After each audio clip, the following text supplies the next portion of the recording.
Oke, kita mulai pembahasannya. Coba sama-sama kita perhatikan cover story Germa Double Six di chapter kali ini. Di situ disebutkan sepasang penyusup di lantai puding Pulau Coklat atau Kakao Island. Semua orang terlihat ketakutan dan pergi menjauh. Yang tersisa hanya Coco Police. Dan pertanyaan selanjutnya, siapa sosok dua orang tersebut? Baik, kita coba telusuri secara perlahan. Pertama, jika kita melihat cover story, semua terhubung dengan Germa Double Six dan dengan ditangkapnya Niji dan Yonji. Dan ekspresi Jax, Ichiji, dan Reiju di cover story awal Germa Double Six yang meninggalkan Whole Cake Island, memang besar kemungkinan Germa Double Six lah yang datang. Namun jika kita melihat siluet pola sepatunya, sungguh berbeda dengan gaya sepatu para Germa. Meskipun memang dalam siluet itu terlihat menggunakan jubah sama seperti Germa, tambahan lain jubah Reiju berbeda dengan siluet tersebut. Berlanjut dan kembali ke pertanyaan tadi, jadi siluet siapa itu kira-kira? Dengan memperhatikan lebih teliti siluet yang di sebelah kiri, memang nampak terlihat seperti menggunakan sepatu wanita. Jadi besar kemungkinan salah satunya adalah wanita. Dan merujuk judul dalam cover story yang mengatakan affair atau sepasang, jadi memang identik dengan pria dan wanita atau laki-laki dan perempuan. Sebelum berlanjut, sedikit kita kembali flashback ke chapter 925, momen jeda apa yang terjadi di dunia di luar negeri Wano Kuni. Dan sebelum masuk Ars Wano babak kedua, setelah berita besar yang terjadi di Reverie, Kurohige mengatakan tentang pertarungan berdarah perebutan tahta yang akan terjadi. Kemudian bergeser ke chapter 956 yang nampaknya terhubung karena chapter ini setelah di chapter 925 ada isyarat tentang pergerakan dan berita besar yang terjadi dengan statement Takanomi Dracul Mihawk yang menyatakan jika keinginan Perona untuk segera pergi dari Kuraigana adalah keputusan yang tepat. Dan benar terjadi hal besar di chapter 956. Shichibukai resmi dibubarkan. Jadi Mihawk menjadi incaran, sehingga keputusan Perona tadi sudah tepat untuk meninggalkan Kuraigana. Dan kembali ada sebuah panel di mana Marshal D. Teach alias Kurohige mengatakan pada krunya jika mereka semua akan segera berlayar. Daripada membiarkannya jatuh ke tangan angkatan laut, aku lebih suka mengambilnya untuk diriku sendiri, ucap Kurohige. Nah, disinilah pasti ada tempat yang akan dituju Kurohige dan apa sebenarnya yang dia incar. Berkaca dengan apa yang Kurohige katakan sebelumnya bahwa akan terjadi pertarungan berdarah dan perebutan tahta. Bicara perebutan tahta tentu berbicara juga tentang penguasa lautan. Benar, saat ini dia adalah salah satu dari kaisar lautan atau Yonko. Namun tentu kita tahu Kurohige juga mengincar apa yang dicari oleh banyak bajak laut, yaitu One Piece, dan menemukan pulau terakhir Laugtail, serta mendapatkan predikat sebagai sang raja bajak laut selanjutnya. Dan kembali sudah terungkap juga jika ingin ke sana atau Laugtail, maka perlu 4 road poneglyph, yang salah satunya ada di markas Yonko Big Mom, yaitu di Whole Cake Island.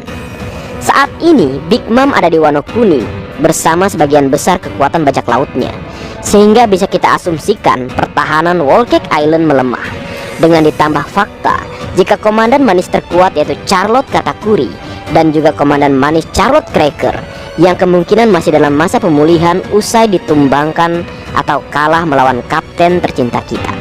Nah, inilah momen yang ditunggu dan dicari Kurohige. Whole Cake Island yang melemah adalah sasaran yang pas bagi bajak laut yang penuh strategi, yang boleh kita katakan strategi licik, karena memang dialah penggambaran bajak laut sejati, penuh intrik, strategi, pengkhianatan, dan juga kelicikan. Road poneglyph yang ada di Whole Cake Island kemungkinan besar adalah yang diincar oleh kelompok bajak laut Kurohige. Dan siluet sepasang orang tersebut menurutku Leo, jika melihat orang di sebelah kanan dengan pola sepatu dan bayangan menyerupai celana dengan adanya pola kerutan ditambah sebuah jubah dari beberapa komandan Titan Kurohige, kemungkinan besar itu adalah Van Augur. Coba lihat, mirip kan Leo? Lalu untuk siluet yang kedua ini, karena sejak awal memang kita perkirakan adalah seorang wanita, Kemungkinan besar itu adalah Katarina Devon, yang memang kita tahu adalah satu-satunya kru komandan Titan wanita bajak laut Kurohige. Selain itu, Katarina Devon juga menggunakan jubah, meskipun sepatunya sedikit berbeda dengan yang ada di siluet. Namun ingat, ini hanya siluet saja. Jadi beberapa hal dan alasan yang coba kita buat, dan adanya ikatan kemiripan siluet dengan kru bajak laut Kurohige, apakah ini sebuah tanda jika Kurohige atau mungkin beberapa kru kelompok bajak lautnya berada di Whole Cake Island? Menarik untuk ditunggu kebenaran yang akan terungkap selanjutnya. Tetap kukatakan, Leo, ini hanya perkiraan dan asumsiku semata. Kemudian jika kalian mau menyebutnya teori, silahkanlah. Oke, Leo. Kemudian opsi kedua, jika memang itu salah, hal yang menjadi incaran Kurohige dan kelompoknya memang adalah kekuatan buah iblis tipe Logia Mera Meranomi yang diketahui dimiliki oleh Sabo, yang bersama revolusioner lainnya telah bertarung melawan dua admiral saat Reverie, dan setelah itu ada kabar yang membuat kaget seorang Monkey D. Dragon dan yang lainnya. Lalu Makino sampai menutup kedai atau barnya. Lalu ada suasana menyedihkan bagi Dadan dan kawan-kawan yang mengatakan, kita baru saja mengetahui jika dia atau Sabo masih hidup. Bagaimana mungkin ini bisa terjadi, ucap mereka penuh tangisan. Nah, ini juga bisa menjadi dasar kuat jika terjadi sesuatu pada Sabo. Apakah dia ditangkap kemudian OTW dibawa ke Impel Down? Dan inilah yang ingin dibajak oleh Kurohige. Berlanjut ke hal kedua yang ingin Mimin bahas adalah 3 karakter di Onigashima yang sama-sama digendong oleh seseorang atau beberapa atau banyak orang.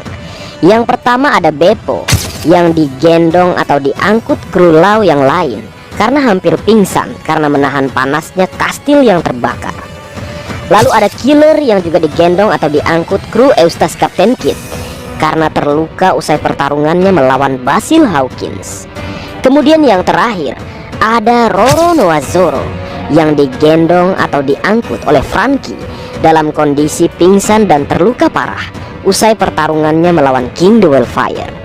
Dan tahukah kamu, Leo, ketiganya dikatakan oleh Oda Sensei merupakan orang nomor 2 dalam kelompok bajak lautnya masing-masing dengan menggunakan media Color Sprint, bersanding dengan karakter-karakter lainnya yang juga disebut sebagai orang nomor 2, mulai dari Silver Riley, Ben Beckman, King the Wildfire, Charlotte Katakuri, Marco the Phoenix, Shiryu, dan juga Sabo.